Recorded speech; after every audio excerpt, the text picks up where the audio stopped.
আমাদের বেশিরভাগ মানুষের রমজান মাস মানে হলো 4টা কাজ। কয়টা কাজ? রোজা রাখা, তারাবি পড়া, ইফতার খাওয়া, সাহরি খাওয়া, বাস শেষ। ঠিক না ঠিক? আমরা অনেক কষ্ট করে আমল করি, ইবাদত করি।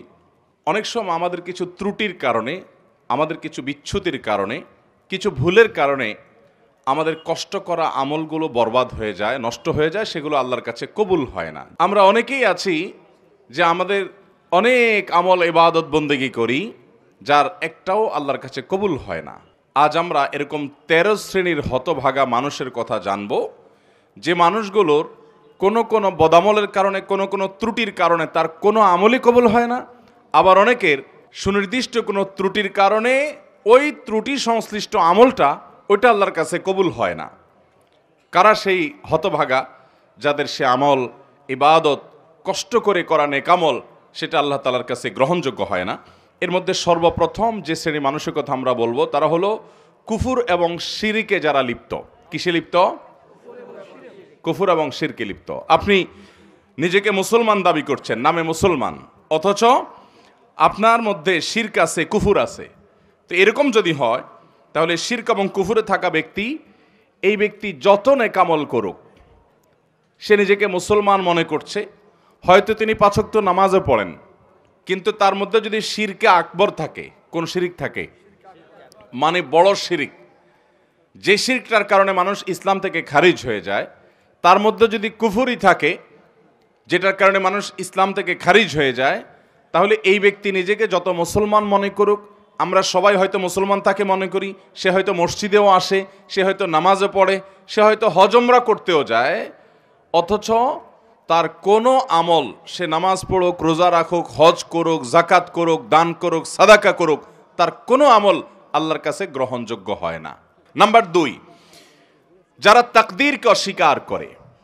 অনেক মানুষ আছে আমাদের সমাজে, দেখবেন আপনি যখন তাকদীরের কথা বলবেন, আপনি যখন ভাগ্যের কথা বলবেন, আপনি যখন আল্লাহর কাজা এবং ফয়সালার কথা বলবেন, যে আল্লাহর হুকুম, আল্লাহর ফয়সালা হয়েছে তাই এমনটি হয়েছে, বা আল্লাহর যা ফয়সালা হবে তাই হবে, এরকম কথা যখন বলেন, অনেক মানুষ আছে দেখবেন এমন মন্তব্য করেন যেন তিনি এই তাকদীর এর কাজা ফয়সালা এগুলোকে মানে না। আরে রাখ তোর তাকদীর, আমারটা আমি দেখব, আমার ভাগ্য আমাকে নির্ধারণ করতে হবে। নিজের ভাগ্য নিজে নির্ধারণ করার ক্ষমতা পৃথিবীতে কারোর আছে? যদি থাকতো তাহলে পৃথিবীতে কোনো মানুষের কোনো বিপদ হতো। অথবা তাকদীরকে যদি কেউ অস্বীকার করে, তো সে ব্যক্তি সম্পর্কে নবী করিম সাল্লাল্লাহু আলাইহি সাল্লাম বলেছেন যে তার কোনো প্রকার আমল, সে নফল আমল করুক, ফরজ আমল করুক, শারীরিক আমল করুক, আর আর্থিক ইবাদত করুক, এর কোনোটা কবুল হবে না যদি সে তাকদীরকে কি করে? অস্বীকার করে। অতএব আমরা আল্লাহর তাকদীর এবং ফয়সালাকে বিশ্বাস করি কি করি না? আল্লাহর তাকদীর এবং আল্লাহর ইলম, আল্লাহর ফয়সালার বাহিরে পৃথিবীতে একটি পাতাও নড়তে পারে না এবং নড়বেও না। এরপরে 3 নম্বর, যার আমল ইবাদত কবুল হবে না, সে হলো আকুল ওয়ালিদাইন, মা বাবার নাফরমান। এ সম্পর্কে নবী করিম সাল্লাল্লাহু আলাইহি সাল্লামের একটি হাদিস বর্ণিত হয়েছে যে নবী করিম সাল্লাল্লাহু আলাইহি সাল্লাম কয়েক ব্যক্তি সম্পর্কে বলেছেন যে এই কয়েক শ্রেণীর মানুষ, এদের সালাত কবুল হবে না, এদের নামাজ কবুল হবে না, এদের ইবাদত বন্দেগী কবুল হবে না। এর মধ্যে এক ব্যক্তি হলো মা বাবার নাফরমান। আমাদের সমাজে আজকাল অনেক নামাজি ছেলেও পাওয়া যায়, কিন্তু বাবা মাকে সালাম দেয় না। আছে না নাই? বাবা মাকে সালাম দিতে যদি লজ্জা হয়, তাহলে এই লজ্জা কুফুরির অঙ্গ। এই লজ্জা কিসের অঙ্গ ভাই? সব লজ্জা কিন্তু ঈমানের অঙ্গ না। যেই লজ্জা আপনাকে হারাম থেকে বাঁচায়, ওইটা হলো ঈমানের অঙ্গ। আর যেই লজ্জার কারণে আপনি ভালো কাজ করতে পারেন না, নেকামল করতে পারেন না, জড়তা তৈরি হয়, বুঝবেন এটা শয়তান তৈরি করছে, এটা ঈমানের অঙ্গ না, এটা কুফুরির অঙ্গ। ওই লজ্জাকে জয় করতে হবে, সে লজ্জাকে কি করতে হবে? অতএব বাবা মাকে সালাম দেব তো ইনশাআল্লাহ, ভাই বোনকে সালাম দেব তো ইনশাআল্লাহ। অনেক ভাই আছেন আমাদের, তিনি খুব ইনোসেন্ট মানুষ, খুব ভদ্র মানুষ, খুবই সভ্য মানুষ, আখলাকি মানুষ, সবার কাছে ভালো, কিন্তু মা বাবার কাছে আসলে সবচেয়ে বেয়াদব। আছে না নাই? ভাইরা আমার, আমাদের তরুণ প্রজন্মের এরকম দুরবস্থা চলছে আজকাল যে তরুণদেরকে যদি জিজ্ঞাসা করা হয়, আল্লাহর জমিনে চোখ বন্ধ করে কিছু হোক বা না হোক, চুন থেকে নুন খসলেই যাকে ঝাড়ি দেওয়া যায় তার নাম কি? মা। সন্দেহ আছে কোনো? আমাদের যুবকদের কাছে এটা এখন ডাল ভাত হয়ে গেছে না? যে অন্য কোথাও ঝাড়ি না চললেও যাকে ঝাড়ি দেয় তিনি কে? মা। আহা, যে লোকটাকে সবচেয়ে বেশি শ্রদ্ধা করার কথা, যে লোকটা তার কোনো প্রকার কষ্ট হতে পারে এমন কোনো শব্দ পর্যন্ত উচ্চারণ করা নিষিদ্ধ, সে লোকটার সামনে সবচেয়ে বেশি দুর্ব্যবহার। মা বাবার যারা নাফরমানি করে, মা বাবা বলে ডানে যাও, সে যায় বামে। মা বাবা যদি কোনো নির্দেশ করেন এবং সেই নির্দেশ যদি আল্লাহর কোনো নির্দেশের খেলাফ না হয় সরাসরি, তাহলে সেই নির্দেশ মানা সন্তানের জন্য ওয়াজিব। সেটা সন্তানের জন্য মানা কি? আবশ্যক। সেটা না মানলে আপনি গুনাহগার হবেন। অনেক ভাই আছেন অন্য সব দিক থেকে ভালো, কিন্তু মা বাবার কথা মানেন না, মা বাবার নাফরমানি করেন, মা বাবার বেয়াদবি করেন। আব্দুল্লাহ ইবনে আব্বাস রাদিয়াল্লাহু তাআলা বলেছেন, তুমি তোমার বাবার সামনে জামা ঝাড়া দিয়েছো, এরকম করে জামা ঝাড়া দিয়েছো, ঝাড়া দিয়ে শুধু ধুলা পরিষ্কার করছো, তুমি বেয়াদবের খাতায় নাম লেখাইছো। কারণ তোমার এটা বাবা মার নাফরমানি, উকুকুল ওয়ালিদাইনের অন্তর্ভুক্ত। ভাইরা আমার, আমাদের শরীরের চামড়া দিয়ে যদি আমরা বাবা মাকে জুতো বানাই দেই, আল্লাহর কসম তারপরও তাদের ঋণ শোধ হবে না। তাদের ঋণ আপনি শোধ করতে পারবেন না। আপনার বাপ অনেক খারাপ, আপনার মা অনেক খারাপ, আপনার কিছু করে না, তারা আপনার আরেক ভাইয়ের দিকে খেয়াল রাখে, আপনার দিকে খেয়াল রাখে না, আপনার শত বিচার থাকতে পারে, শত অভিযোগ থাকতে পারে, শুধু আপনার দুনিয়া আসার কারণ এবং মাধ্যম যে তারা হয়েছেন, এই ঋণটা সারা জীবন আপনি আদায় করে শেষ করতে পারবেন না। আল্লাহ তাআলা আমাদেরকে মা বাবার আনুগত্যকারী, মা বাবার হুকুম মান্যওয়ালা সন্তান হওয়ার তৌফিক দান করুন। মা বাবার অনুগত সন্তান হব তো ইনশাআল্লাহ। বাবা মার সামনে মাথা থাকবে নিচু ভাইরা, মাথা উঁচু হবে না। যদি কখনো জোরে কথা হয়ে যায়, দেরি করবেন না, সাথে সাথে পা জড়িয়ে যেভাবে হোক চোখের পানি ফেলে মাপ চেয়ে নেবেন। আপনার সন্তানদের সামনে, আপনার স্ত্রীর সামনে যদি জোরে কথা বলেন, তো আপনার স্ত্রী সন্তানের সামনে আবার মাপ চাবেন। ঠিক আছে তো ইনশাআল্লাহ? তাদের সামনেই আবার মাপ চাবেন। ভাইরা আমার, মানুষ হিসেবে আমাদের অনেকেরই হয়, আমার আব্বা আম্মার সাথে যদি কখনো আমার জোরে কথা বলা হয়ে গেছে, এরকম মনে হয় যদি আমি কারোর সামনে করেছি, তাদের সামনেই আবার তৎক্ষণাৎ যখন একটু হুঁশ ফিরে আসছে, কি করলাম আমি, সাথে সাথে চোখের পানি ফেলে মাপ চাওয়ার এই অভ্যাস সারা জীবন আমি ধরে রাখছি। 4 নম্বর, দান করে যে খোঁটা দেয় তার ওই দানটা কবুল হয় না। অন্যান্য আমল কবুল হয়, কিন্তু দানের আমলটা কবুল হয় না। যে দান করে কি করে? খোঁটা দেয়। আমরা যত মানুষ দান করি, বেশিরভাগ মানুষই দেখবেন বা একটা বড় অংশ দেখবেন আমাদের সমাজে, যারে দান করছে বিশেষ করে মানুষের উপকার করলে, এটা আমরা বিভিন্নভাবে ইনিয়ে বিনিয়ে ইশারা ইঙ্গিতে ঘুরিয়ে ফিরিয়ে বলার চেষ্টা করি। এই রোগটা আমাদের মধ্যে আছে না নাই? আল্লাহ তাআলা কোরআনে কারিমে বলেছেন নেককার মানুষদের পরিচয় কি। সূরা দাহরের ভিতরে আবরার, মুত্তাকি, জান্নাতি মানুষের বৈশিষ্ট্য, তাদের গুণ, তাদের সিফাত উল্লেখ করতে গিয়ে আল্লাহ বলেছেন ওয়ায়ুতঈমুনা আত-তাআমা আলা হুব্বিহি মিসকিনাও ওয়া ইয়াতীমাও ওয়া আসীরা। যে নেককার মানুষ হলেন তারা যারা আল্লাহর মহব্বতে মানুষকে খাদ্য দেয়, মিসকিনকে দেয়, বন্দীকে দেয়, এই মানুষগুলোকে দেয়, এবং বলে তারা লা নুরিদু মিনকুম জাযাআও ওয়ালা শুকুরা ইন্নামা নুতঈমুকুম লিওয়াজহিল্লাহ। তোমাদেরকে যা দিয়েছি আল্লাহর কাছে দিয়ে, আল্লাহর জন্য দিয়েছি। তোমাদের কাছ থেকে প্রতিদানও আশা করি না, ফিডব্যাকও আশা করি না, এমনকি থ্যাঙ্কসও আশা করি না। কি আশা করে না? থ্যাঙ্কসও আশা করে না, মানে স্বীকৃতিরও আশা করে না। আমরা অনেককে উপকার করার পর দেখা যায় সে এটা স্বীকারও করে না। সে যে স্বীকার করে না এটা তার দোষ। মাল্লাম ইয়াশকুরিন্নাস লাম ইয়াশকুরিল্লাহ। সে স্বীকার না করার কারণে সে গুনাহগার হবে। কিন্তু আপনি স্বীকারের আশা করবেন না, তার স্বীকার দিয়ে আমি কি করব? আমার তো সওয়াব পাওয়া দরকার কার কাছে? আল্লাহর কাছে। যদি সওয়াব পাওয়ার দরকার হয়, আমি কারোর কাছ থেকে কোনো আশা করব, সে আমাকে চিনেও না এমন একটা ভাব ধরে, কোনো অসুবিধা নেই। তার চেনাচেনিতে কি আসবে যাবে? আমার রব যদি জানেন আমি দিয়েছি এবং তিনি যদি এটা সংরক্ষণ করেন, যথেষ্ট। আর কিছু দরকার আছে?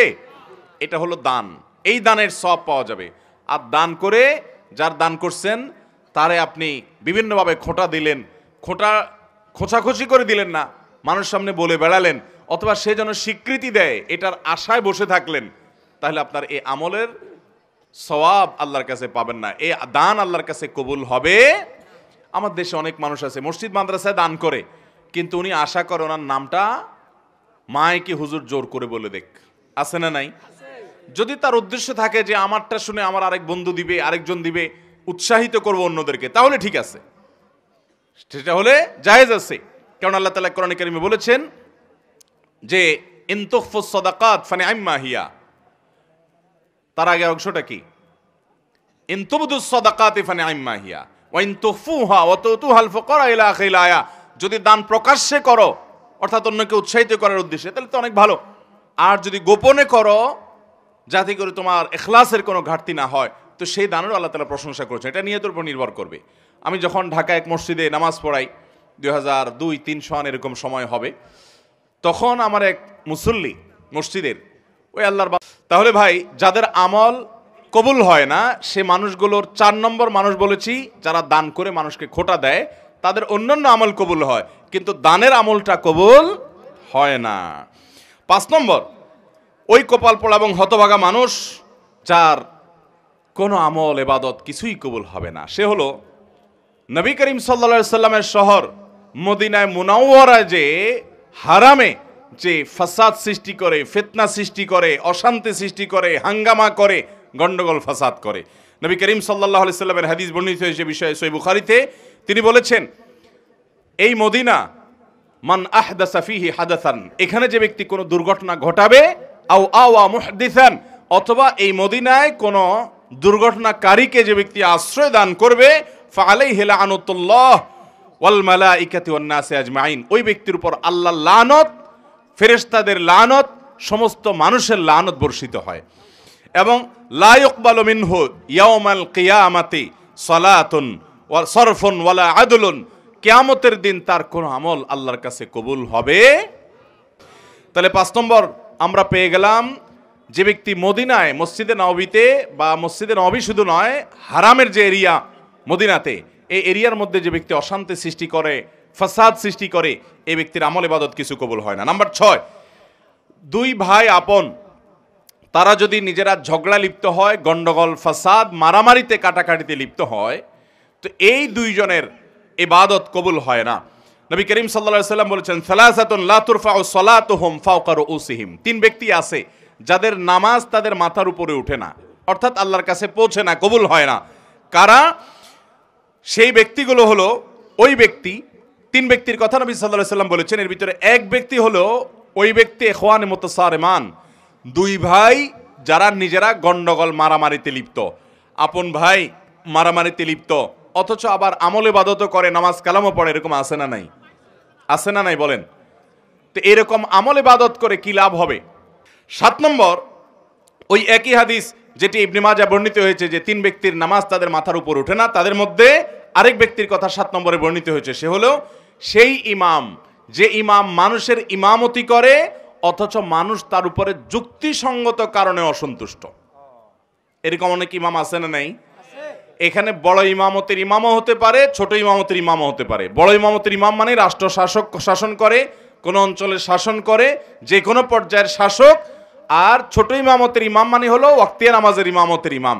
যে কোনো ইমাম হোক না কেন, তিনি নেতৃত্ব দিচ্ছেন, তিনি মানুষের নেতা হয়েছেন, তিনি ইমামতি করছেন, অথচ যারা তার পেছনে অনুসরণ করছেন তারা যুক্তিসঙ্গত কারণে তার উপর অসন্তুষ্ট। অযৌক্তিক কারণে তো বাংলাদেশের 100 ইমামের উপরেই কম বেশি মুসল্লিরা অসন্তুষ্ট আছে না নাই? হুজুরদের উপরে শতভাগ সন্তুষ্ট এরকম মুসল্লি, এরকম মসজিদ পাওয়া যাবে না। তাছাড়া হুজুররাও মানুষ শতভাগ সন্তুষ্ট হওয়া সম্ভব না, কিন্তু যৌক্তিক কারণে বেশিরভাগ মুসল্লি বা সব মুসল্লিরাই অসন্তুষ্ট, কিন্তু হুজুরের খুঁটির জোর বেশি, গায়ের জোর বেশি, এই জন্য হুজুরের সরানো যায় না। এরকম কিছু হুজুর আছে না নাই? অথচ ওই হুজুর অনেক নাজায়েজ কাজে লিপ্ত, মানুষ ভয়ে বলতেও পারে না, কারণ হুজুর বড় বড় পাওয়ার আলাদের সাথে হাত রাখে, আছে না নাই? তো এইরকম হুজুর, তাদেরও এই সালাত তাদের মাথার উপরে উঠবে না। 8 নম্বর হলেন ওই নারী, যেই নারী রাত্রি যাপন করেছেন অথচ তার স্বামী তার উপরে যৌক্তিক কারণে অসন্তুষ্ট। অযৌক্তিক কারণে স্বামী অসন্তুষ্ট হলে ওইটার কারণে স্ত্রীর আমল ইবাদত কবুল হবে না, ব্যাপারটা সেরকম নয়। যদি যৌক্তিক কারণে তার স্বামী তার উপরে অসন্তুষ্ট থাকে এবং তিনি ওই অবস্থায় তেড়ামি করে রাত পার করে দেন, তাহলে এ আল্লাহর বান্দি তার সালাত তার মাথার উপরে উঠবে না। এটাও ইবনে মাজাহ হাদিসে বর্ণিত আছে।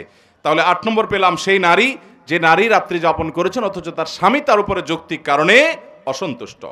এরপর তিরমিজির বর্ণিত হাদিসে আমরা জানি 9 নম্বর শ্রেণী মানুষের কথা যার আমল ইবাদত কবুল হবে না, বিশেষ করে সালাত কবুল হবে না, সে হলো ওই কৃতদাস, যে কৃতদাস সে কোনো ন্যায্য বা শরীয়গ্রাহ্য কারণ ছাড়া যে তার মালিক থেকে ভেগে গেছে। এই ব্যক্তি সম্পর্কে নবী সাল্লাল্লাহু আলাইহি ওয়াসাল্লাম হাদিসে আসছে যে এই ব্যক্তি ফিরে আসা পর্যন্ত হাত্তা ইয়ারজা, তার সালাত, তার ইবাদত আল্লাহর কাছে কবুল হয় না। তাহলে 9 নম্বর হলো যে ব্যক্তি তার মালিক থেকে যৌক্তিক কারণ ছাড়া ভেগে গেছে, তার আমল ইবাদত, তার সালাত কবুল হয় না। এবং 10 নম্বর হলেন ওই নারী, যেই নারী বাসা থেকে বের হয়েছেন সুগন্ধি মেখে। আজকাল আমাদের অনেক মুসলমান মেয়েরা আছেন, আমাদের অনেক মা বোনরা আছেন যে অনেক পারফিউম ব্যবহার করে, অনেক সুগন্ধিযুক্ত প্রসাধনী ব্যবহার করে তার আশপাশের পুরো পরিবেশটাকে মোহিত করে ফেলছে সুগন্ধি দিয়ে, সেটা ব্যবহার করে তিনি বের হচ্ছেন। এই সুগন্ধি যতজনের নাকে যাচ্ছে তারা ফিতনায় পতিত হচ্ছে, তারা কল্পনার জেনায় লিপ্ত হচ্ছে, তারা গুনাহগার হচ্ছে, সমাজ অস্থিতিশীল হচ্ছে, ফাসাদের দিকে যাচ্ছে। এরকম অনেক মা বোন আমাদের আছেন না নাই? এই সমস্ত মা বোনদের অনেকে আছেন নামাজও পড়তে যান, এভাবে সুগন্ধি ব্যবহার করে তিনি বাজারে গেলে অন্যান্য কাজ করলে তার পরিণাম কি হবে সেটা তো পরের কথা। আপনি শুধু এটা চিন্তা করুন যে নবী করিম সাল্লাল্লাহু আলাইহি সাল্লাম এইরকম সুগন্ধি ব্যবহার করে কোনো নারী যদি মসজিদে পর্যন্ত যায়, তার সম্পর্কে পর্যন্ত নবী সাল্লাল্লাহু আলাইহি সাল্লাম বলেছেন যে তার সালাত কবুল হবে না। তিনি মসজিদে গিয়ে নামাজ পড়লে সে নামাজ কবুল হবে না যতক্ষণ পর্যন্ত বাসায় ফিরে এসে গোসল করে তার শরীরে সে সুগন্ধি ধুয়ে মুছে পরিষ্কার করে নামাজ আদায় না করবেন। 11 নম্বর, ওই ব্যক্তি, যে ব্যক্তি দান করে কিন্তু সে দানটা হারাম টাকা থেকে দান করে। এরকম লোক আমাদের দেশে আছে না নাই? অভাব নাই। মসজিদ মাদ্রাসা ওয়াজ মাহফিলে টাকা দেনেওয়ালা মানুষ হারাম টাকা যারা উপার্জন করে, এদের টাকাগুলো যদি নেওয়া বন্ধ করতো তাহলে মাহফিলগুলোর এত আলো ঝলমল লাইটও থাকতো না। মসজিদ মাদ্রাসা ওয়াজ মাহফিল আমরা যারা করি, এর পরিচালনার সাথে যারা জড়িত, এদের মধ্যে খুব অল্প সংখ্যক মানুষ আছে যে ইসলামটাকে ভালো করে বুঝছে, যার কারণে না বোঝার কারণে তারা মসজিদটাকে চকচকা ফকফকা করার জন্য যে টাকা দেয় হুমড়ি খেয়ে নেয়। অথচ আপনারা যারা মক্কায় গেছেন তারা জানেন, আর ইউটিউবের মাধ্যমে বিভিন্ন ভিডিওর মাধ্যমে আপনারা যারা দেখেছেন তারাও জানেন যে মক্কা মসজিদে হারামের পাশে বুক পরিমাণ একটা ওয়াল দিয়ে রাউন্ড দেওয়া আছে। খেয়াল করছেন কখনো? এটাকে বলা হয় হাতিমে কাবা। এটা কাবার এরিয়া। ইব্রাহিম আলাইহিস সালাম যে কাবা পুনর্নির্মাণ করেছিলেন, এই জায়গাটা কাবার ভিতরে ছিল। এই যে কালো গিলাপে মোড়ানো আল্লাহর ঘর মসজিদ, এটার মধ্যে ওইটাও ছিল। কিন্তু নবী করিম সাল্লাল্লাহু আলাইহি সাল্লামের দাদা আব্দুল মুত্তালিব, নবী সাল্লাল্লাহু আলাইহি সাল্লাম যখন ছোট ছিলেন তখন উনি এই কাবা যখন ভেঙে পড়ে পুরান হয়ে গেছে, তখন এটার ভবনকে সংস্কার করে পুনর্নির্মাণ করার উদ্যোগ নিলেন। উনি একা না, কুরাইশের সব নেতারা মিলে। এটা যখন উদ্যোগ নেওয়া হলো, তারা ঘোষণা দিলেন, দেখেন তারা মুশরিক ছিলেন কিন্তু তাদের চিন্তা চেতনা কত শুদ্ধ ছিল এই ক্ষেত্রে যে তারাও এটা বুঝতেন যে আল্লাহর ঘরে হারাম টাকা ঢুকানো উচিত না। এই জন্য তারা ঘোষণা দিলেন, আমরা এই বাইতুল্লাহ পুনর্নির্মাণ করব, এটার জন্য ফান্ড কালেকশন করছি, যারা যা পারেন টাকা দেন, কিন্তু যে হারাম টাকা উপার্জন করেন তার টাকা আমরা নেব না। সমাজে কে হালাল টাকা উপার্জন করে, কে হারাম টাকা উপার্জন করে, সমাজের লোকজন কম বেশি জানে কি জানে না? আর হালাল টাকা সব যুগে বেশি থাকে না হারাম বেশি থাকে? তো হারাম বেশি থাকে, সেজন্য হারাম টাকা নেই নাই। আর যেহেতু নেই নাই, অতএব টাকার অভাব দেখা দিছে। তখন এই বাইতুল্লাহ নির্মাণের সময় নবী করিম সাল্লাল্লাহু আলাইহি সাল্লামের শৈশবে তার দাদা আব্দুল মুত্তালিব সহ অন্যদের নেতৃত্বে যখন এটা হয়েছে, তখন এই কাবা টাকার অভাবে এই হাতিম, যেটাকে এখন দেখেন ওয়াল বুক পরিমাণ ওয়াল ঘেরাও দেওয়া আছে, এই অংশটাকে কাবার ভিতরে বিল্ডিং করার টাকা ছিল না। সেই অভাবে এটাকে বারান্দার মতো বাইর করে রাখছে। আজও পর্যন্ত সেটা সেভাবে আছে। এখন টাকার অভাব নাই, কিন্তু ওইটাতে আর কেউ হাত দেয় নাই। সেটা যেন আমাদের শিক্ষা দেয় যে আমরা আল্লাহর ঘরে ধর্মীয় কাজে, ভালো কাজে হারামখোরদের হারাম টাকা না নেই। চেষ্টা করবো তো ইনশাআল্লাহ। এটা হলো 11 নম্বর। 12 নম্বর হলো ওই মুসল্লি, ওই নামাজি, যে নামাজি ব্যক্তি নামাজ পড়ে পবিত্রতা ঠিক ঠিকানা নাই, পবিত্রতা ঠিক মতো করে না, সুন্দরভাবে করে না। বিশেষ করে শীতের সময় আসলে দেখবেন আমাদের অনেক ভাই আছেন নামাজ জন্য অজু করেন, কিন্তু অজু এত তাড়াহুড়ো করে করেন যে কোনোর এখানে শুকনা থাকে, গোড়ালির ওখানে শুকনা থাকে, আঙ্গুলের চিপায় শুকনা থাকে, কানের লতির এখানে শুকনা থাকে। আসেনি নাই? নবী করিম সাল্লাল্লাহু আলাইহি সাল্লাম বলেছেন, ওয়াইলুল লিল আকাব মিনান নার, তোমাদের পায়ের গিরা গোড়ালি এগুলোকে জাহান্নামের আগুন থেকে বাঁচাও। তার মানে কি? ভালো করে ডলে ডলে ধুয়ে তারপরে অজুকে পূর্ণাঙ্গ করো। অজুর যত নির্দেশ আছে ওলামায়ে কেরাম বলতে পারবেন, অজু সম্পর্কিত যত নির্দেশ নবী করিম সাল্লাল্লাহু আলাইহি সাল্লামের আছে, তার সবগুলোতে একটা শব্দ আছে, সেটা হলো ইসবাগুল ওযু, আসবিগুল ওযু। তার মানে আকমিলুল ওযু, অর্থাৎ অজুকে পরিপূর্ণভাবে করো, উত্তম রূপে করো, ভালোভাবে করো। অজু ভালোভাবে করার মানে এই না যে পানি এক বালতি খরচ করেন, পানি খরচ করবেন কম, কিন্তু কোনো জায়গায় শুকনা থাকতে পারবে না, ভালো করে ডলে দিতে হবে। 13 নম্বর এবং সর্বশেষ হলো, যেই নারী নামাজ পড়ে, প্রাপ্তবয়স্কা নারী, অথচ তার মাথায় ওড়না নাই, যেভাবে ওড়না দেওয়া দরকার, অর্থাৎ নামাজের জন্য যতটুকু সতর ঢাকা দরকার ততটুকু যদি ঢাকা না থাকে, তাহলে তারও কি হবে না, ওই নামাজ কবুল হবে না। তিরমিজি হাদিসে আসছে, নবী করিম সাল্লাল্লাহু আলাইহি ওয়াসাল্লাম বলেছেন, লা তুকবালু সলাতু হাইদিন ইল্লা বিল খিমার। একজন প্রাপ্তবয়স্কা নারী তিনি খেমার অর্থাৎ ওড়না ছাড়া, অর্থাৎ সতর পরিপূর্ণভাবে ঢাকা ছাড়া নামাজ পড়লে নামাজ হবে না।